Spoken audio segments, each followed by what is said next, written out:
സുഹൃത്തുക്കളായ എല്ലാവർക്കും വിനീതമായ നമസ്കാരം. ഇന്ന് ശ്രീമദ് നാരായണീയം ദശകം 59 എല്ലാ ശ്ലോകങ്ങളും ചൊല്ലാം. ഓം നമോ ഭഗവതേ വാസുദേവായ. ശ്രീമദ് നാരായണീയം ദശകം 59 വേണുഗാനം. അതിന്റെ വൃത്തം എന്ന് പറയുന്നത് രഥോദ്ധതയാണ് അതിന്റെ വൃത്തം. ഇതിനകത്ത് പറയുന്ന ആ കഥ ഭഗവാന്റെ ആ വേണുഗാനം അല്ലേ, വേണുഗാനം അത് അങ്ങനെ ആ ഗോപികമാർക്ക് അത് കേൾക്കുമ്പോൾ അവരുടെ ആ ഉള്ളിലുള്ള ആ പ്രേമം, ആ ഭഗവാനോടുള്ള ആ കൃഷ്ണനോട് അവർക്കെന്താണ്, ആ കൃഷ്ണന്റെ ആ ശരീരത്തോട് ആ ഭംഗി, കണ്ണന്റെ ആ കായാമ്പ് പോലുള്ള നിറവും അതുപോലെ തന്നെ ആ പുഞ്ചിരിയും എല്ലാം ആ ഗോപികമാരെ മയക്കുന്ന തരത്തിലായിരുന്നു. അവരാ കൃഷ്ണന്റെ ആ രൂപഭംഗിയിൽ അവരങ്ങനെ മതിമറന്നവരാണ്. അവരൊക്കെ അത്രയ്ക്ക് ഭക്തിയാണ് ആ കൃഷ്ണനോട്. ആ കൃഷ്ണനെ കാണാതെ ഇരിക്കുന്നത് അവർക്ക് അസഹ്യമായിരുന്നു. കൃഷ്ണൻ ആ കൂട്ടുകാരോടൊപ്പം ആ പശുവിനെ മേയ്ക്കുന്നതിനുമൊക്കെ വനത്തിലേക്ക് പോകുന്ന സമയം ആ അത്രയും സമയം ആ വിരഹ ദുഃഖം ആ ഗോപികമാർക്ക് ഭയങ്കര തീവ്ര ദുഃഖത്തിലായിരുന്നു. അവരിങ്ങനെ ഗ്രഹജോലികളെല്ലാം ചെയ്തുകൊണ്ടിരിക്കുമ്പോൾ തന്നെ ഇപ്പം എന്തായിരിക്കും ആ കൃഷ്ണൻ അവിടെ വനത്തിൽ ചെയ്യുന്നത്? അങ്ങനെ ആ വേണുഗാനം അങ്ങനെ മീട്ടുകയായിരിക്കും ആ കൃഷ്ണൻ. അതെങ്ങനെയാണ് ആ കൃഷ്ണന്റെ നിൽപ്പ്, അതൊക്കെ അവരങ്ങനെ ആ ഭാവനയിൽ കണ്ടുകൊണ്ടാണ്. ആ കൃഷ്ണൻ എന്താണ്, ഈ കൃഷ്ണന്റെ ആ വലത്ത് കാല് ആ ഇടത്ത് കാലിന്റെ ഇപ്പുറത്തോട്ട് വെച്ചിട്ട് ആ വലത് കാലിന്റെ ആ ഇങ്ങനെ വിരല് മാത്രം ഇങ്ങനെ കുത്തി, അങ്ങനെയാണല്ലോ ഒരു നിൽപ്പ്. എന്നിട്ട് അങ്ങനെ ആ ഓടക്കുഴലും ഒക്കെ മീട്ടി അങ്ങനെ നിൽക്കുന്ന ആ കൃഷ്ണനെ അവരങ്ങനെ ഭാവനയിൽ കണ്ട് അങ്ങനെ രസിക്കും. അപ്പൊ അത് ആ വേണു ശബ്ദം, ആ മുരളീനാദം അതുമൊക്കെ അവരങ്ങനെ അങ്ങനെ ശ്രവിക്കും. അപ്പൊ ഈ കൃഷ്ണൻ വരുന്ന സമയം ആവുമ്പോഴത്തേക്ക് അവരിങ്ങനെ കാത്തു നിൽക്കും. കൃഷ്ണന്റെ ആ വരവും ആ കൊമ്പും ആ ചൂരലും ഒക്കെ കൊണ്ട് അങ്ങനെ ഉള്ള വരവും ഒക്കെ കാണുന്നതിന് വേണ്ടിയിട്ടും അവരങ്ങനെ ആ ഗോപികമാരങ്ങനെ കാത്തു നിൽക്കും. ഇവിടെ സാധാരണ പറയും, നമുക്ക് ആഗ്രഹങ്ങളുണ്ടെങ്കിൽ അത് മോക്ഷത്തിന് തടസ്സമായി വരും എന്നാണ് പറയുന്നത്. പക്ഷെ ഇവിടെ ഗോപികമാരുടെ ആഗ്രഹം എന്താണ്? ആ കൃഷ്ണനിലാണ് അവരുടെ മനസ്സങ്ങനെ ലയിച്ചാണ് അവരങ്ങനെ. അപ്പോൾ ഇവിടെ വേറെ ഭൗതികമായ വസ്തുക്കളിലോ അല്ലെങ്കിൽ ബാക്കിയുള്ള കാര്യങ്ങളിലല്ല അവരുടെ ലയം. എവിടെയാ? ആ ഭഗവാന്റെ നേർക്കാണ്. ആ ഭഗവാനിലാണ് അവർ ലയിച്ചിരിക്കുന്നത്. ആ കൃഷ്ണനിലാണ് എല്ലാവരെയും ആകർഷിക്കുന്ന ആ കൃഷ്ണന്റെ ആ രൂപത്തിലും ആ ഭാവത്തിലും ആ ഓടക്കുഴൽ വായിക്കുന്നതിലും ഒക്കെയാണ്, അതിൽ ആ വേണുഗാനം മീട്ടുന്നതിലും അതൊക്കെ അങ്ങനെ ആയിരിക്കും എന്നൊക്കെയുള്ള ആ ഒരു ചിന്തയിലാണ് അവരുടെ എപ്പോഴും. അവരുടെ ആ കണ്ണനെ കാണണം എന്നൊക്കെയുള്ള ആ ഒരു ആഗ്രഹത്തിലാണ്. നമുക്കും അങ്ങനെയല്ലേ, നമുക്കും ഗുരുവായൂര് പോകണം, ദൂരം കൂടുതലാണെങ്കിലും എവിടെയുള്ളവരാണെങ്കിലും ആ ഗുരുവായൂർ പോയി ആ കൃഷ്ണനെ കാണണം, കണ്ണനെ കാണണം എന്നുള്ള ആ ഒരു മനസ്സ് അങ്ങനെ വന്നാൽ നമ്മുടെ ചിന്തയൊക്കെ എന്തായിരിക്കും? ആ ഗുരുവായൂരപ്പനിലായിരിക്കും. അങ്ങനെ അവിടെ എത്തുന്നത് വരെ നമ്മുടെ ആ ചിന്ത ആ ഗുരുവായൂർ ക്ഷേത്രത്തെ ആ ചുറ്റിപ്പറ്റി ആ കണ്ണലിലും ആ ശ്രീകോവിലിൻ്റെ അവിടെയും ഒക്കെ ആയിരിക്കും നമ്മുടെ ഈ മനസ്സ്. അപ്പൊ ഇവിടെ എന്താണ്, ആ കൃഷ്ണനെ ആ ഗോപികമാര് നേരിട്ട് കണ്ടിട്ടുള്ളതാണ്. അവരാ കാണുന്നതാണ് ഭഗവാന്. ആ രൂപം, ആ ഭംഗി, ആ കായാമ്പ് വർണ്ണനെ അങ്ങനെ കണ്ടിട്ടുള്ളതാണ്. അപ്പൊ അവരുടെ ആ ആഗ്രഹം അത് അത്രയ്ക്ക് അങ്ങനെ ആ കൃഷ്ണനിലാണ്. അപ്പൊ അത് ഭഗവാനിലേക്ക് തിരിഞ്ഞത് കൊണ്ടാണ് അവർക്ക് മോക്ഷത്തിന് തടസ്സം ആകാതിരിക്കുന്നത്. അവർക്ക് മോക്ഷം ലഭിക്കുന്നതാണ്. അവരുടെ ചിന്ത എപ്പോഴും ആ ഭഗവത് ചിന്തയിലാണ് അല്ലേ. നമ്മൾ ഇതിൽ പറയുന്നത് എന്താണ്? സർവത്ര ഗോവിന്ദ നാമസങ്കീർത്തനം എന്നാണ് പറയുന്നത്. എപ്പോഴും ആ ഗോവിന്ദ നാമസങ്കീർത്തനം. അരനിമിഷം ബത കളയരുതാരും എന്നാണ് പറയുന്നത് അല്ലേ. അപ്പൊ അങ്ങനെ ആ ഭഗവത് ചിന്തയിൽ അങ്ങനെ ഇരിക്കുകയാണ് ആ ഗോപികമാര്. ആ ഭഗവാന്റെ ആ വേണുഗാനത്തിലും ഒക്കെ അങ്ങനെ ലയിച്ചാണ് അവരുടെ ആ ഒരു ചിന്തകൾ. അപ്പൊ അതൊക്കെയാണ് ഇതിനകത്ത് 59ാമത്തെ ദശകത്തിൽ പറയുന്നത്. വേണുഗാനം ശ്ലോകം ചൊല്ലാൻ നിങ്ങൾക്കും എന്നോടൊപ്പം കൂടാം. ത്വത്സ് വപൂർ നവകളായ കോമളം പ്രേമദോഹനമശേഷമോഹനം ബ്രഹ്മ തത്വ പരചിന്മുദാത്മകം വീക്ഷ്യ സമ്മുമുഹുരന്വഹം സ്ത്രീയ.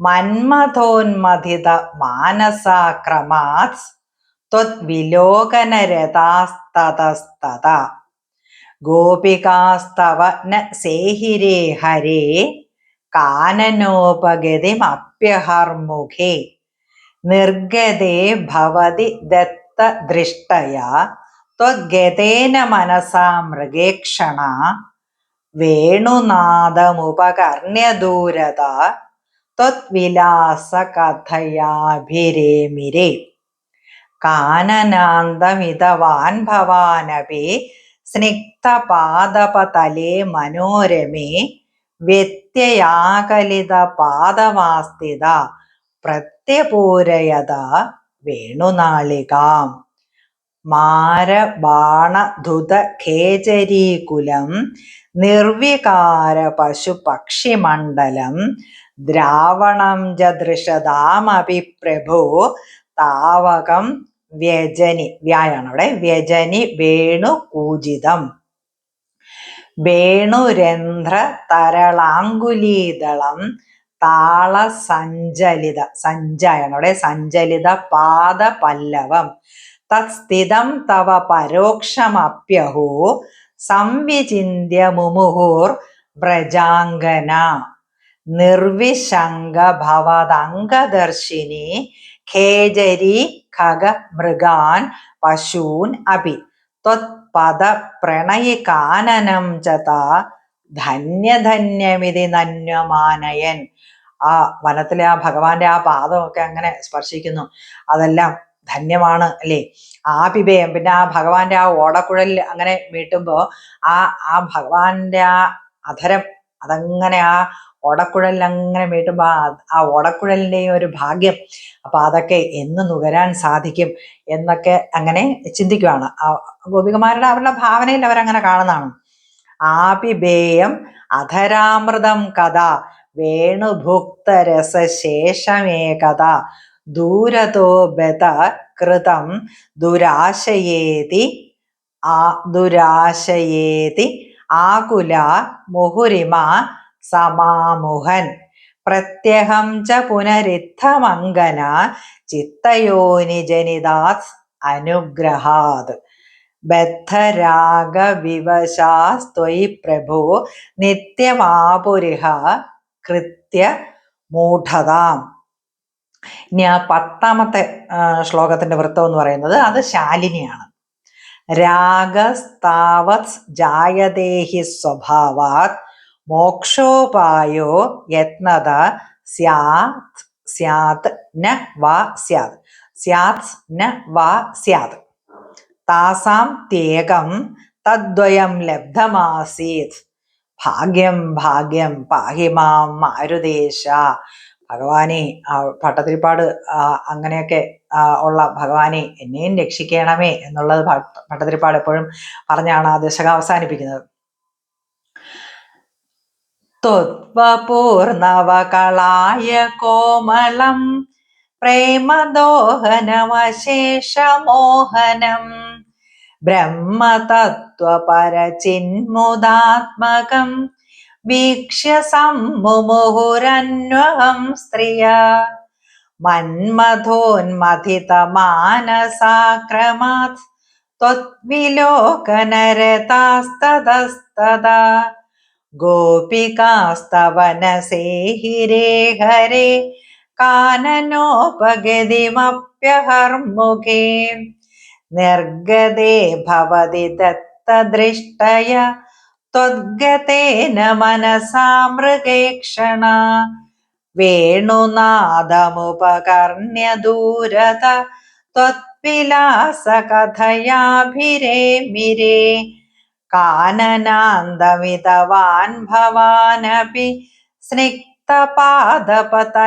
മനോരമേ വ്യത്യയാകലിതപാദമാസ്ഥിത പ്രത്യപൂരയത വേണുനാളികാം മാരബാണധുതഖേചരീകുലം നിർവികാര പശുപക്ഷിമണ്ഡലം ദ്രാവണം ജദൃശതാമപി പ്രഭോ താവകം വ്യജനി വേണുകൂജിതം വേണുരന്ധ്രതരളാങ്കുലീദളം താളസഞ്ചലിത പാദപല്ലവം തത്സ്ഥിതം തവ പരോക്ഷമപ്യഹോ സംവിചിന്യ മുമുഹുർവ്രജാംഗന നിർവിശങ്ക ഭവദംഗദർശിനി ഖേചരീ ഖഗമൃഗാൻ പശൂൻ അപി ത്വത്പദ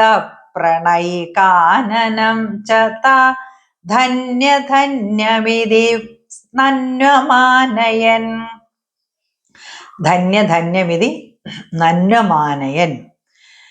നിർവിശങ്ക ഭവദംഗദർശിനി ഖേചരീ ഖഗമൃഗാൻ പശൂനപി ത്വത്പദ പ്രണയികാനനം ച താ ധന്യധന്യമിതി നന്വമാനയൻ.